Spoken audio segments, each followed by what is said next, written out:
Hola chicos, buenos días. Hola, profe. ¿Cómo están? Acá con frío y usted. Más o menos, ¿cómo estuvo el fin de semana? Bueno, entretenido. Entretenido. Pero la mansa fiesta, difícil que sea entretenido. Bueno, hay que armarse el panorama como sea aquí nomás, pues. Claro que a otro, si no, es como para amargarse la vida. Está complicado el asunto. Ustedes están encerraditos también ahora, pues. Sí, estamos en cuarentena ahora. Ay, Dios, encerradito. Perdón. ¿Y los demás cómo están? Álvaro, Anaís, ¿qué cuentan de bonito? ¿Alguna historia entretenida por Hola, lo profe. Buenos Hola, días. buenos días. ¿Algo simpático por lo menos de que reírse en este tiempo? ¿Cómo? Algo simpático, algo del día, algo de que reírse, porque de repente como que uno mira la tele y como que se achaca. Algo que sea signo de esperanza más o menos. Se fue mañana y Bueno. Ojalá sea mejor haya un cambio real. Es que también el cambio tiene que partir de nosotros mismos también, de las personas. O sea, no pueden haber montones de cabezas, pero si nosotros no cambiamos de actitud, está complicado el asunto. Con el invierno que se nos viene, los fríos, no llueve mucho, pero el frío es un problema. Bueno, chicos, ¿cómo vamos? Vamos a hacer acá en nuestras materias que estamos mirando un poquito a revisar lo que dejamos pendiente la semana pasada. Vamos a esperar un poquito a sus compañeros. Mirovana, ¿te acuerdas algo de lo que estábamos viendo la semana pasada? Sí, o sea, de la glucólisis, algo así. Lisis significaba Lisis. romper. Recuérdate que si tú quieres romper con alguien, te voy a dar la lisis, no a la ruptura. Te voy a dar, en vez de decir la parar, la lisis, la ruptura. Siempre que aparece ese sufijo, esa palabra, significa romper. Entonces, muchas veces en biología ustedes van a encontrarse que a veces no saben palabras y uno no tiene por qué sabérselas todas. Pero hay ciertas palabras que son de origen griego, y otras de origen latino, que siempre se repiten en ciencia, y no solamente en biología, sino en todas las ciencias. Entonces, cuando uno conoce esas palabras, pucha que ayuda, pucha que ayuda. Porque uno de ahí un poquito empieza a sacar la definición, empieza a entender. Entonces, por ejemplo, cuando sale esa palabra lisis, ya por lo menos sé que algo se va a romper, algo se rompe. Entonces ya, eso me ayuda. Entonces, y si sé que está unida a la palabra glucosa, ya, bueno, ya más o menos sé por dónde va la glucosa. Entonces, la glucosa se está rompiendo. De eso estábamos viendo un poco la semana pasada, cómo se rompía la famosa glucosa, que muchas veces le tenemos mucho miedo.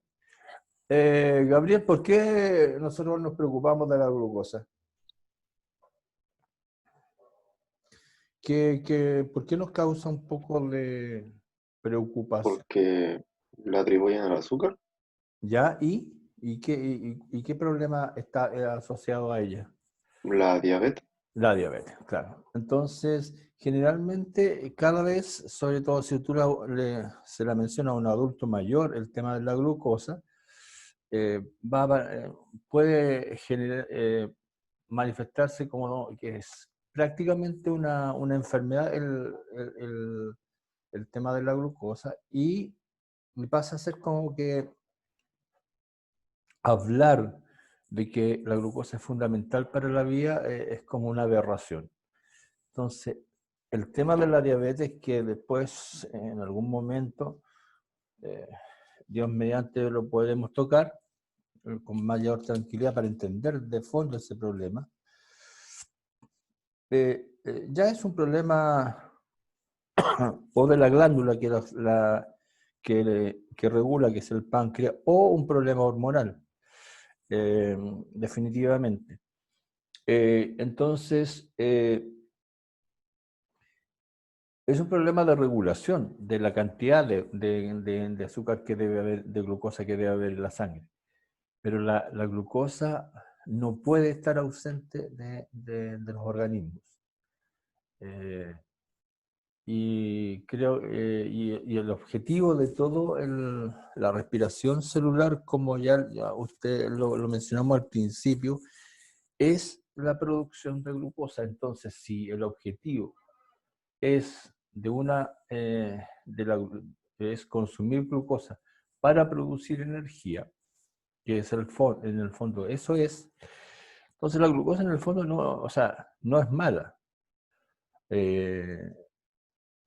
La, la diabetes mellitus en sus dos formas se debe a un problema que tiene que ver con una proteína que es una hormona que tiene que regularla. Bueno, son 3 hormonas las que regulan en el fondo la presencia de azúcar. Siempre hablamos de la insulina, pero eso es por un poco de desconocimiento del proceso. Pero son 3 hormonas las que regulan el tema de la glucosa, pero después vamos a ver, Dios mediante ese fenómeno. Bueno chicos, vamos a mirar un poco lo que nos viene para tratar de, ojalá tratar de, no porque yo quiera apurar el tema, sino porque el objetivo que yo le había planteado es mirar el ciclo celular, perdón, el ciclo de multiplicación celular, o sea, lo que llamamos mitosis, meiosis, gametogénesis, que ese es el fondo. Tratar de entender por qué era necesario mirar todos estos procesos para poder comprender mejor el ciclo celular. Entonces, yo creo que hoy día o a más tardar el jueves vamos a finalizar con esto y para poder entrar en ese proceso. Que ustedes es el que más conocen, pero a veces hay varios cosas que cortar. Primero, vamos a mirar la segunda etapa después de la glicólisis. Recordamos un poquito la glicólisis, que era su síntesis era que de una molécula, como decía el nombre, glucólisis era una lisis, por lo tanto una ruptura de la glucosa, una molécula exosa de 6 fosfatos, perdón, de 6 carbonos, y que se transforma en 2 moléculas de 3, y si tiene 3, es una triosa, que se llamaba piruvato. La gracia está en que se formaban aquí solamente 2 moléculas de ATP. Y recordemos que en toda la respiración celular se forman 38. Nunca olvidar eso. Y eso es un dogma de la biología. Hay dogmas de la biología molecular que eso son como verdades que uno se las tiene que como que saber al dedillo. Son como verdades que siempre las preguntan, como que siempre están ahí. Es como que, no sé, el hombre es XX. Perdón, XY. Tonto. El hombre es XY. Es un dogma. Son verdades que no son alterables.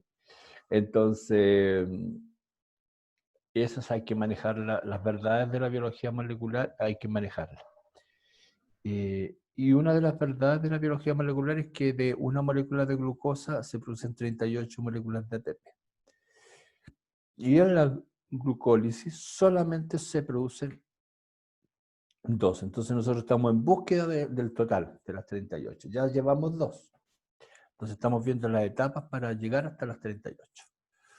Ahora, la primera etapa era anaeróbica, es decir, sin la presencia de oxígeno. Ocurría en el citoplasma. Por lo tanto, ahí todas las actividades metabólicas que hay en el citoplasma, ojo que es importante eso. Pucha, que nos puede ayudar para responder una prueba de selección. Todas las actividades metabólicas que hay en el citoplasma no requieren de oxígeno. Son anaeróbicas. En cambio, las que ocurren en la mitocondria sí requieren oxígeno.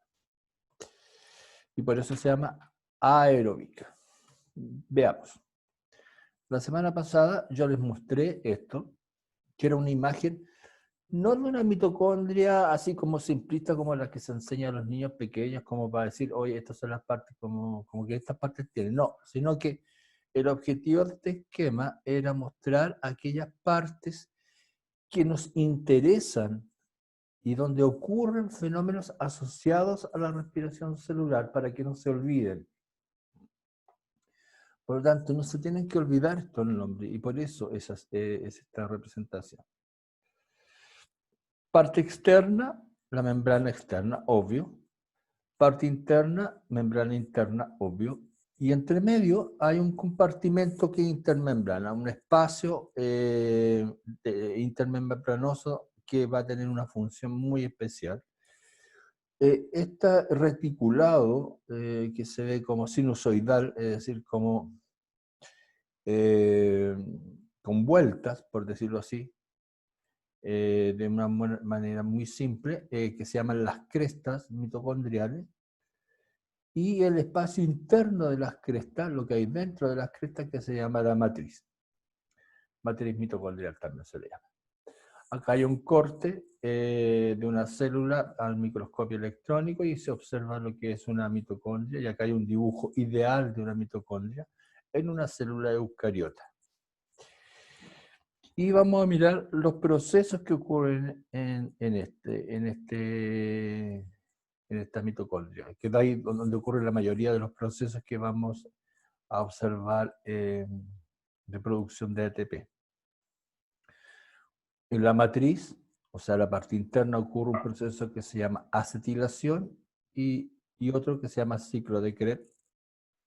Y después viene uno que se llama las crestas, que es el más importante desde un punto de vista de la producción de ATP. Ojo, el que produce más ATP ocurre en las crestas, se llama cadena transportadora de electrones y fosforilación oxidativa. Nombres bien extraños. Este PPT de todas maneras se los voy a mandar por los nombres. Pero vamos a tratar de buscar lo más sintético posible. De hecho, este PPT está hecho pensando en no enredarlos, sino buscarlo la síntesis. Vamos a la primera parte. Bien sintético. Tratemos de entenderlo a la primera. Matriz mitocondrial. Recuerden lo que hay adentro. Adentro de las crestas son las vueltas, los espacios plegados que hay al interior de las membranas de la mitocondria que se encuentra en el citoplasma de una célula cualquiera. Ahora bien, ¿qué es lo que va a ocurrir ahí? Primero tenemos que pensar qué es lo que se produjo en la glucólisis. Recuerden que en la glucólisis lo que se produce son 2 moléculas de piruvato, es decir, 2 moléculas de un compuesto que era una triosa, que estaba formada por 3 carbonos. Entonces, vamos a simplificar, vamos a mirar el primer elemento que está marcado con un cuadro rojo. Solamente obsérvenlo y no lo anoten absolutamente nada. Los que a veces tienen la tendencia a anotar todo, porque esto de todas maneras les va a llegar. ¿Qué es lo que ocurre acá? Si ustedes observan, vamos a tomar solamente uno de los piruvatos, recuerden que eran 2. Piruvato, y vamos a representar que este piruvato tiene 3 átomos de carbono. Recuerden que era un compuesto La glucosa tenía 6 y se dividió en 2 de 3. 3 átomos de carbono. ¿Qué es lo que pasó con esos 3 átomos de carbono del piruvato? Uno de los carbonos se rompió, se separó, por decirlo simplemente, y formó un elemento químico que se llama dióxido de carbono, que es el que nosotros eliminamos en la respiración.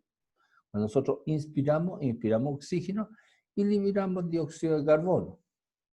El dióxido de carbono viene de montones de partes. Una de las partes de donde viene es esto. Entonces nos van a quedar solamente 2 átomos de carbono. 2 que están marcados acá. Y esos 2 átomos de carbono se van a unir con un factor químico que es que lo vimos al principio cuando veíamos la enzima, que es un compuesto orgánico que favorece la acción de las enzimas que se llama coenzima. Y hay varios tipos de coenzimas. Y esta coenzima se va a llamar coenzima A, que va a acelerar el proceso del piruvato, que lo va a transformar en el fondo en una especie de coenzima, en una especie de enzima. Entonces, estos 2 carbonos que van a llamarse acetil, se van a reunir con este compuesto que es prácticamente una enzima, que se llama coenzima A, y forman un compuesto inestable, ojo, que dura muy poquito tiempo, que se llama acetil coenzima A. Si se dan cuenta, en este espacio, ojo que aquí es importante rescatar esto, en este espacio no se forma ATP. Ojo, por si alguien ha notado algo, lo que tiene que tener siempre presente es que en este espacio no se forma nada de ATP. Lo único que va a ocurrir es una oxidación del piruvato. El piruvato se oxida perdiendo un carbono. Y quedando solamente con 2 y transformándose en una estructura inestable que se llama acetilcoenzima A, que solamente es una estructura que va a ser inestable porque se prepara para ingresar a un ciclo que va al ciclo posterior, al ciclo que continúa.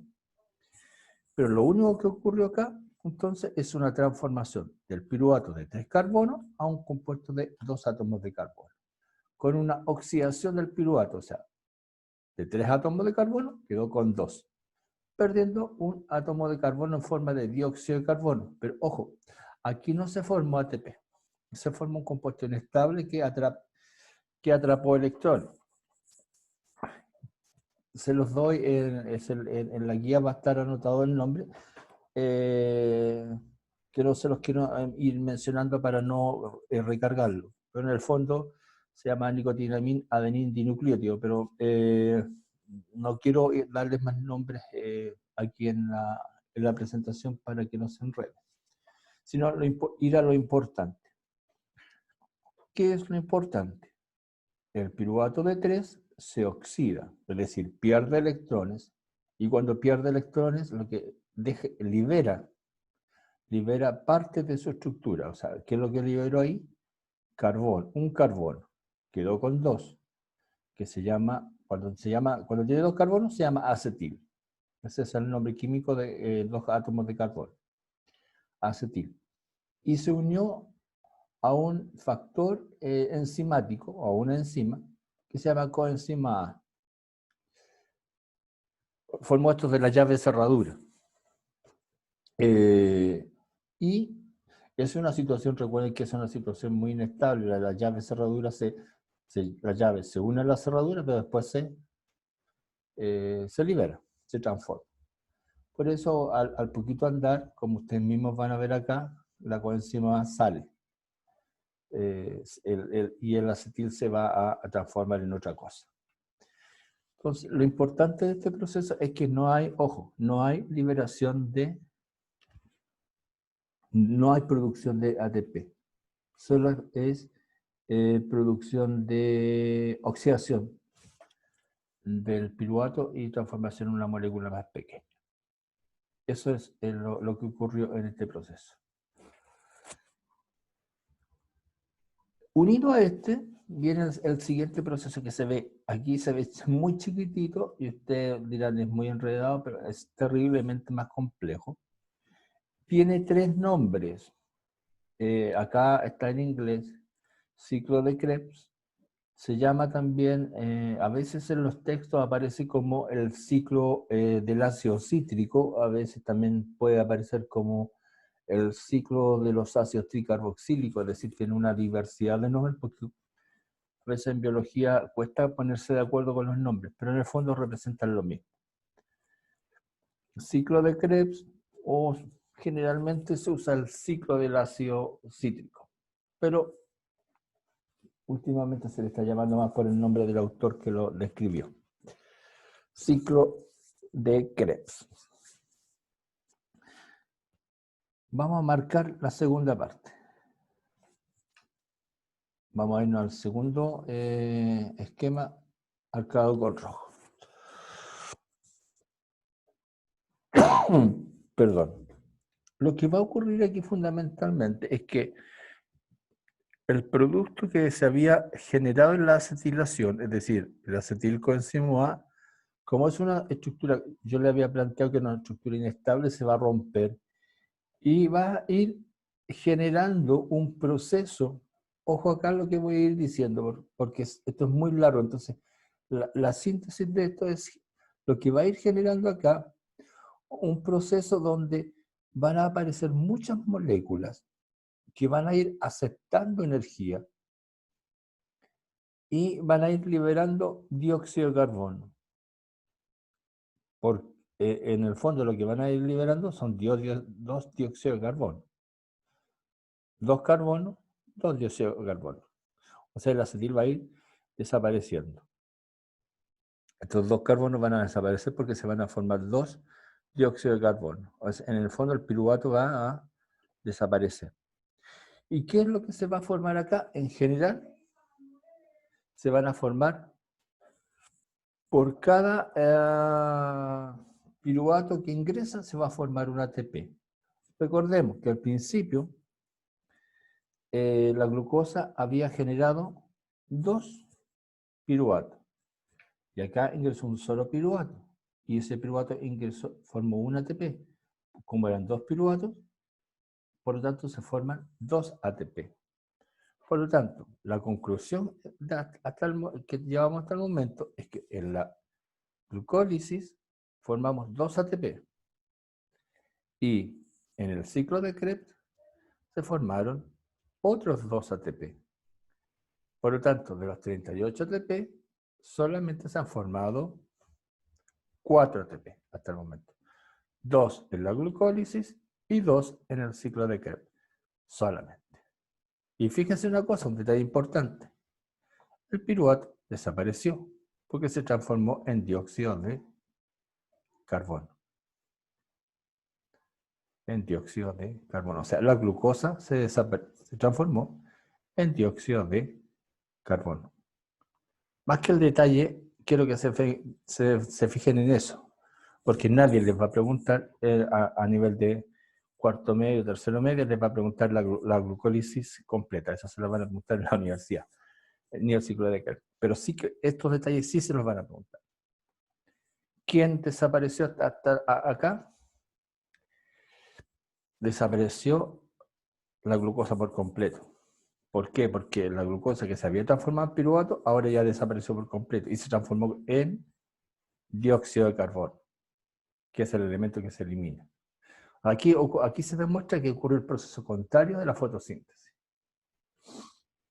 Y lo que se produce es, en el ciclo de Krebs se produjeron 2 moléculas de ATP y moléculas que fueron aceptando energía, pero que todavía, ojo, estas moléculas extrañas que están marcadas con amarillo, que se llaman fabina dinucleótido hidrogenado, que como les dije, estos nombres extraños yo se los voy a colocar en la guía, son moléculas que aceptan energía, pero todavía no se pueden transformar en ATP. Pero lo concreto, lo concreto que ustedes tienen que tener claro es que en la glucólisis se formaron 2 ATP, en el ciclo de Krebs se formaron otros 2 ATP, que la glucosa que tenía 6 carbonos, al final de la glicólisis se transformó en 2 moléculas de 3 carbonos.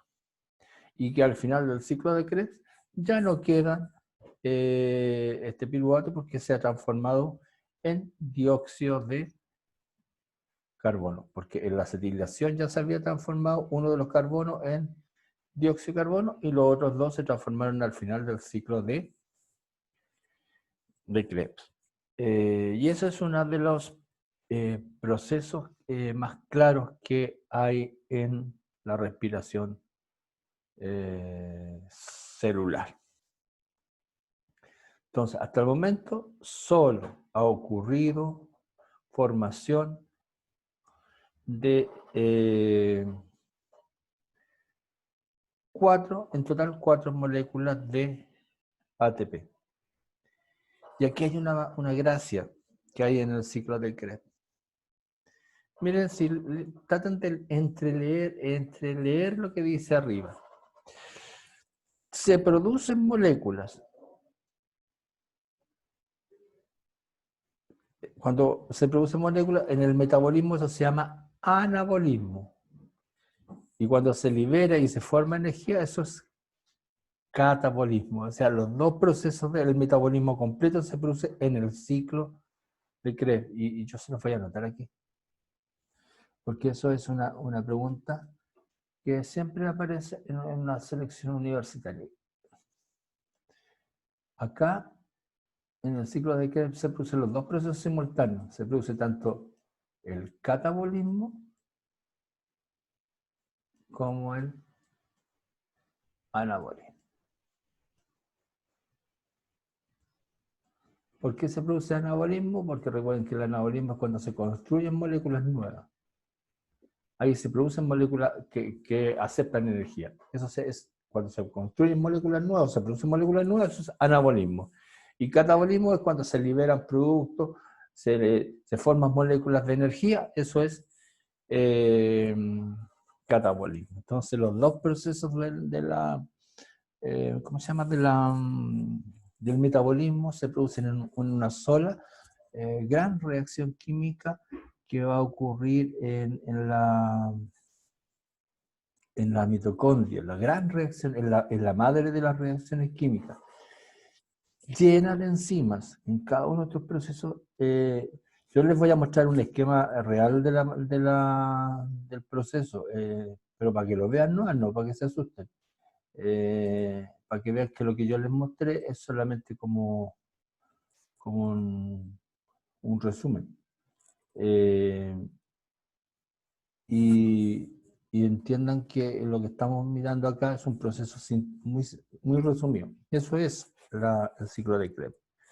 Es decir, es una serie de reacciones donde hay una serie de enzimas que son todas específicas, donde se va produciendo agua. Recuerden que acá, así como la planta usa agua y usa el dióxido de carbono, aquí ocurre todo el proceso contrario. Se libera agua y se libera dióxido de carbono, se ocurren todos los procesos contrarios.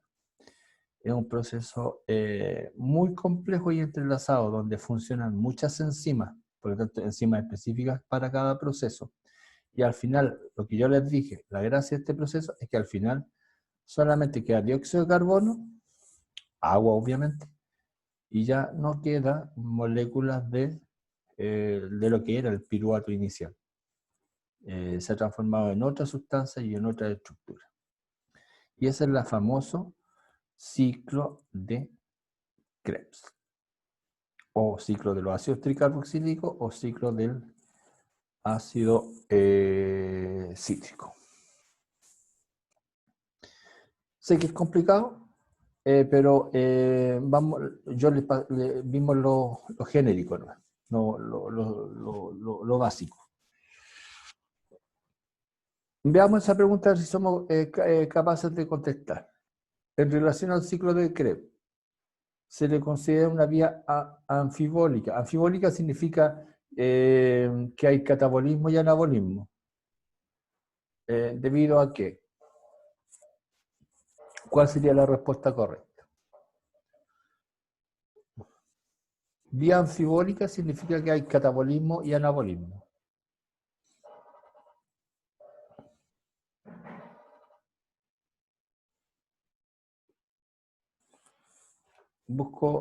Espero el chat, la respuesta.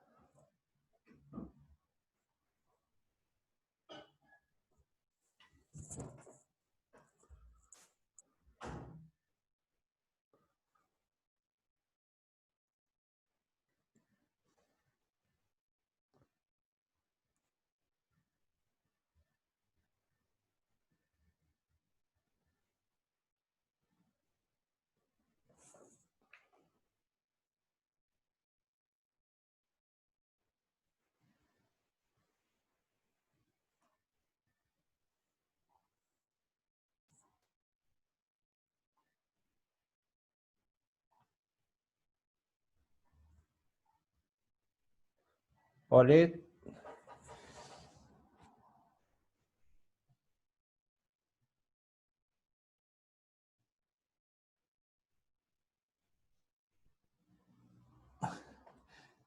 están cometiendo un grave error con una alternativa. Fíjense, hay una alternativa, las dos, Polet, Arlet y Milovan, están cometiendo un grave error con, a ver, sobre todo Polet y Arlet, con una alternativa que de las tres de arriba es imposible. Fíjense que había una fase que era anaeróbica y otra aeróbica. La anaeróbica era en el citoplasma y la aeróbica era en la mitocondria. Y el ciclo de Krebs ocurre en la mitocondria. Y la número 3 dice, se obtienen compuestos con o sin la presencia de oxígeno. El ciclo de Krebs ocurre en la mitocondria, por lo tanto requiere de oxígeno.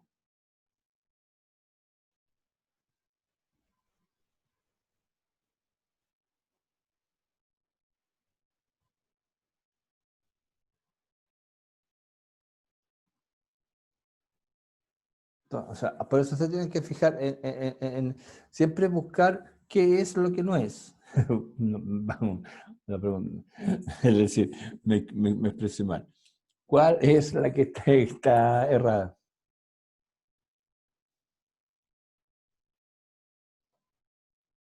Revisemos cuál es la alternativa y ustedes buscan y analizamos. Para los que contestaron la C. Yo les dije recién que tenían que tener cuidado con esta. ¿Y por qué? Porque el ciclo de Krebs, primero, yo les dije una palabra porque yo tenía claro que hay una palabra que no manejaba, que era vía anfibólica. Anfibólica significa un espacio donde se realiza el catabolismo y el anabolismo, es decir, ocurren reacciones donde se destruyen elementos para obtener energía y también se construyen moléculas nuevas. Y eso ocurre en el ciclo de Krebs. Ya, con esa ayuda podían contestar.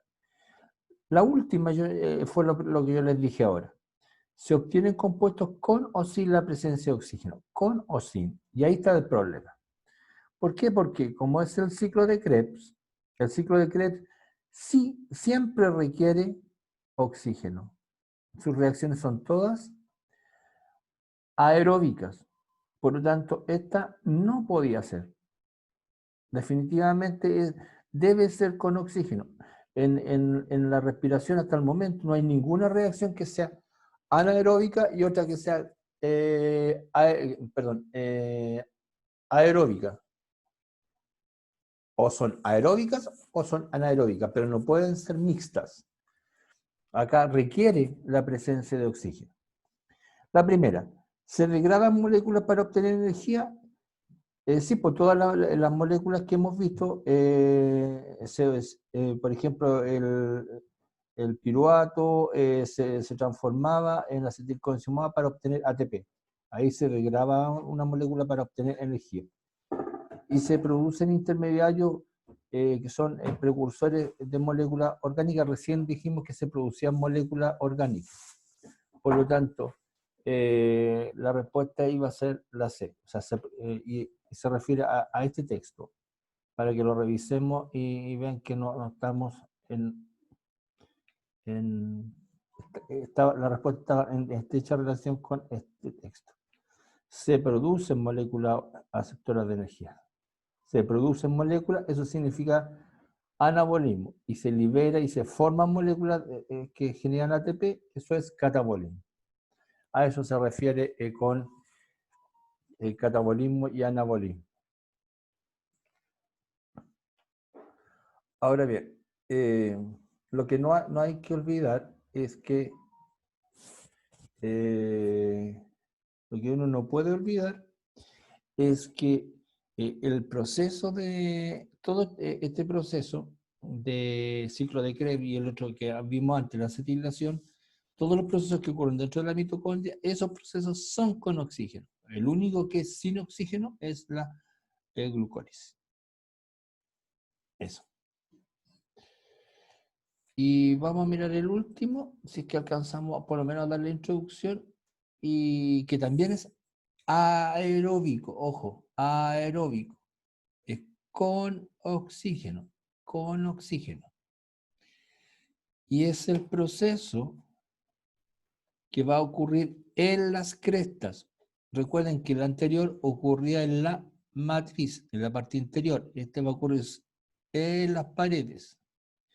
Y aquí va a ocurrir el proceso más grande en términos de cantidad de ATP.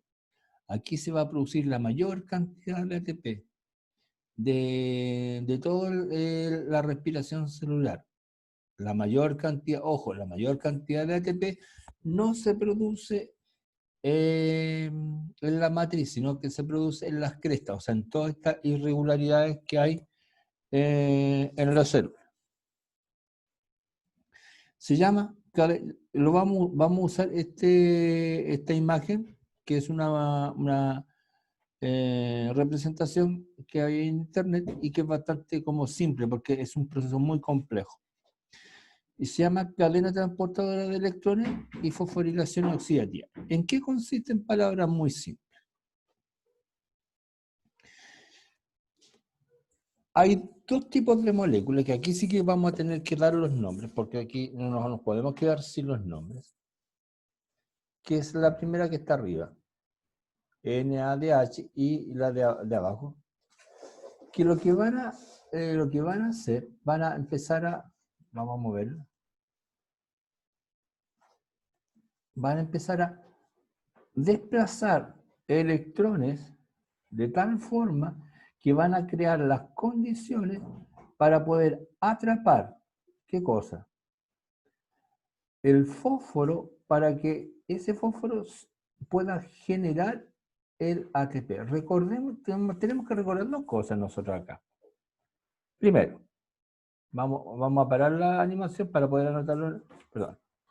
Vamos a detener la animación porque vamos a sacar el lápiz. Primero tenemos que recordar los nombres y cómo se forma el ATP. El NADH se llama NN, es nicotina, viene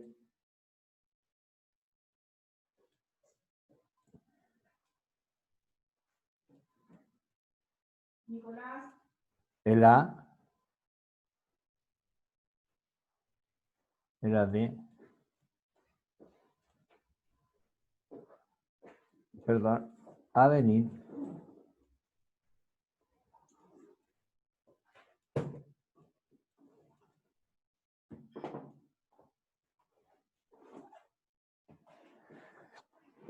nicotín, adenin, dinucleótido.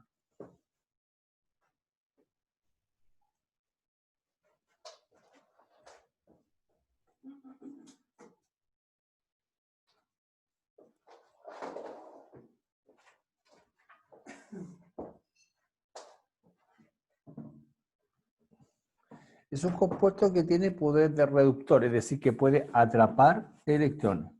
Y el segundo se llama flavin dinucleótido hidrogenado, que también tiene la capacidad de atrapar electrones. Les doy el nombre, pero están en la guía que les vamos a mandar. Entonces, nicotín adenin dinucleótido y el flavin adenin dinucleótido. Le vamos a poner el 1 y el 2. ¿Cuál es la característica de ellos? Que atrapan electrones. Al atrapar electrones, ¿qué es lo que van a hacer? Van a hacer un proceso que es súper importante dentro de la célula. La célula va a estar llena de un compuesto que se llama ADP. Siempre en la célula va a haber mucho ADP, adenosín trifosfato. O sea, una adenina, pero con 2 fosfatos. Entonces, eso no es adenosín trifosfato.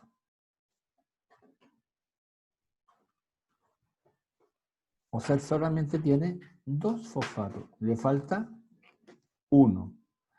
Y para poder agregarle 1, tenemos que crear las condiciones. ¿Y quién crea las condiciones? Son los electrones que van a ir atrapando estos 2 compuestos. ¿Y cómo los van a ir atrapando? Con la ayuda de una serie de enzimas que tienen diferentes nombres. Y se llaman citocromo Q, citocromo C, citocromo B, citocromo A, citocromo A3. Una serie, por eso se llama cadena, por una serie de enzimas que van a ir aportando y ayudando a aportar los electrones que al final van a permitir, ¿qué cosa? Van a permitir que el ADP atrape un fósforo y se transforme en ATP. Y de tal forma que después de un proceso largo, logremos tener los 34 ATP que nos faltan. De tal forma que con la glucólisis, que teníamos 2, el ciclo de Krebs, que teníamos 2, más este proceso que se llama cadena transportadora, tenemos 34, al final vamos a lograr tener los 38 ATP que eran los que necesitamos. Entonces, borro y vemos de nuevo el proceso porque no es tan simple. Vamos a hacer mover la figura. Entonces, lo que va pasando es que estas moléculas que tienen nombre, las vamos a llamar NAD y FAD solamente. Lo que hacen es atrapar electrones. Atrapar electrones. Siempre van atrapando electrones dentro del ciclo de Krebs. Fíjense que están en el ciclo de Krebs. Atrapan electrones, atrapan electrones. Al atrapar electrones, ¿qué es lo que van a ir haciendo? Al atrapar electrones, los van a llevar esos electrones y van a crear, ¿qué cosa? Con la ayuda de todos estos enzimas, lo que van a ir generando es las condiciones para que el fósforo pueda ser atrapado por el ADP y se transforme en ATP. En ese proceso van a ir formando estas moléculas de agua que nosotros vamos a ir liberando por el cuerpo, que va a formar parte del agua que nosotros liberamos habitualmente. Entonces, estas 2 moléculas lo único que hacen es atrapar dentro del ciclo de Krebs. Ojo, a lo que atrapan son electrones y también obviamente atrapan hidrógeno, que es parte del proceso de reducción. Pero fundamentalmente atrapan electrones y con ayuda de las enzimas van a favorecer la formación de la unión, van a favorecer la unión del ADP en ATP.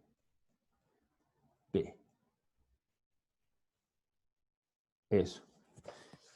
Entonces, lo que yo quiero que quede claro es solamente esto, que hay 2 moléculas, NAD y FAD, que van a ir atrapando electrones y los van a ir transportando con la ayuda de enzimas, y que este proceso lo que va a hacer es generar las condiciones para que ocurra esa parte final que se llama fosforilación, es decir, la transformación del ADP en ATP, es decir, que se formen las 34 moléculas de ATP necesarias para cerrar este ciclo de respiración celular y de tal forma que podamos obtener a partir de una molécula de glucosa 38 moléculas de ATP final, que es la síntesis del proceso. Les muestro el cuadro final y lo revisamos la próxima clase para que no nos pasemos mucho ya nos pasamos un poquito el tiempo. El cuadro final es ese, de síntesis. En la glucólisis son 2 moléculas de ATP las que obtenemos. En la acetilación nada, como ya lo vimos. En el ciclo de Krebs son 2 moléculas de ATP. Y en la cadena transportadora son 34 moléculas de ATP. Se libera agua, se libera dióxido de carbono, pero en el fondo lo que se producen son 38 moléculas de ATP por molécula de glucosa, en una fase que la que ocurre en el citoplasma es sin oxígeno, por eso está afuera, y la que ocurre en la mitocondria es con presencia de oxígeno. Bueno chicos, me pasé un montón, así que el jueves lo analizamos con mayor tranquilidad todo esto de nuevo para poder ver los detalles que quedaron pendientes, porque yo sé que esto es un poquito más denso. Nos vemos, cuídense. Un abrazo.